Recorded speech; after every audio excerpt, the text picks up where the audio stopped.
आखिर बिहार विधानसभा चुनाव से पहले बिहार में आखिर खलबली क्यों मची है? महागठबंधन के अंदर खलबली मचने का कारण क्या है? इस खबर को जानने की कोशिश करते हैं। कहीं ना कहीं पवन सिंह और चिराग पासवान ने कहा कि हम हैं साथ साथ।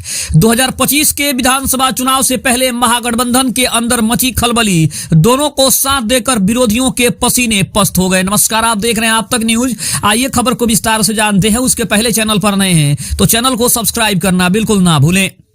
बता दें, केंद्रीय मंत्री चिराग पासवान और भोजपुरी फिल्मों के सबसे बड़े पावर स्टार कहे जाने वाले पवन सिंह ने कहा कि हम हैं साथ साथ। बता दें कि 2025 के विधानसभा चुनाव से पहले महागठबंधन के अंदर एक अलग ही खलबली देखने को मिल रही है, जिसमें चाहे वो बात करें तेजस्वी यादव की, हम बात करें चाहे लालू प्रसाद यादव की, हम बात करें चाहे वीआईपी के प्रमुख मुकेश सहनी की, या फिर महागठबंधन के तमाम उन नेताओं की जो हमेशा ये सोचते हैं कि चिराग पासवान को हराना सबसे आसान काम है। आपको बता दें, केंद्रीय मंत्री चिराग पासवान को 5 जनवरी यानी पावर स्टार के जन्मदिन के दिन ही बड़ी खुशखबरी मिली, जहां ये बातें कही गई कि चिराग पासवान पवन सिंह के लगातार संपर्क में हैं और पवन सिंह या तो खुद चुनाव लड़ सकते हैं या फिर उनकी पत्नी ज्योति सिंह विधानसभा का चुनाव लड़ सकती है, क्योंकि पवन सिंह और उनकी पत्नी ज्योति सिंह दोनों चिराग पासवान के संपर्क में हैं। लेकिन अब एक बड़ी खबर सामने आ रही है कि पवन सिंह और चिराग पासवान ने भी मान लिया है कि वो दोनों साथ साथ हैं और इसकी घोषणा भी बहुत ही जल्द हो सकती है। इसकी घोषणा भी वो बहुत ही जल्द कर सकते हैं।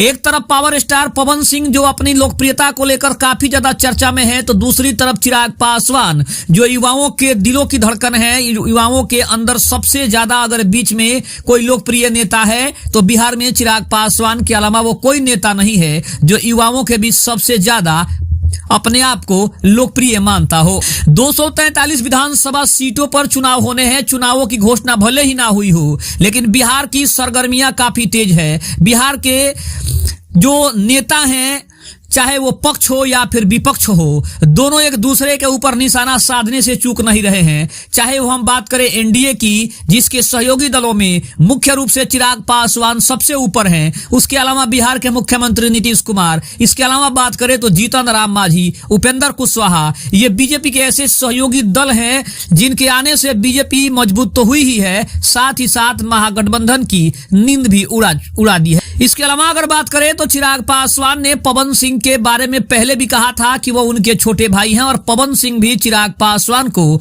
अपना बड़ा भाई मानते हैं।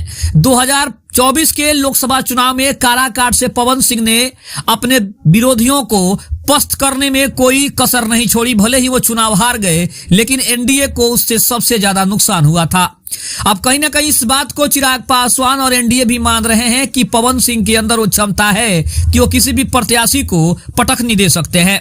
शायद उन्हीं की लोकप्रियता को निभाने और लुभाने का काम अब बीजेपी करना चाहती है और शायद इसीलिए बीजेपी के सहयोगी चिराग पासवान लगातार पवन सिंह हो या फिर बिहार के और भी बड़े बड़े कलाकार हों। इसी बीच खेसारी लाल यादव के भी चर्चा है कि वो भी चुनाव लड़ सकते हैं। हालांकि खेसारी ने अभी तक इसके ऊपर कोई बयान नहीं दिया है, लेकिन खेसारी लाल यादव ने कुछ दिन पहले ही बिहार के मुख्यमंत्री नीतीश कुमार से भी मुलाकात की है, वहां भी अपनी समस्याओं को रखा है। तो इससे चर्चा ये भी हो रही है कि पावर स्टार और ट्रेंडिंग स्टार दोनों चुनाव में उतर सकते हैं। हालांकि वो किस पार्टी से उतरेंगे इसकी घोषणा अभी होनी बाकी है, लेकिन पावर स्टार पवन सिंह और केंद्रीय मंत्री चिराग पासवान का साथ आना और दोनों का यह कहना कि हम साथ साथ हैं, ये कहीं ना कहीं खलबली मचाने वाली खबर है और महागठबंधन के होश उड़ते हुए दिखाई दे रहे हैं। खबर कैसी लगी कमेंट में जरूर बताइएगा। तब तक के लिए धन्यवाद। जय हिंद, जय भारत।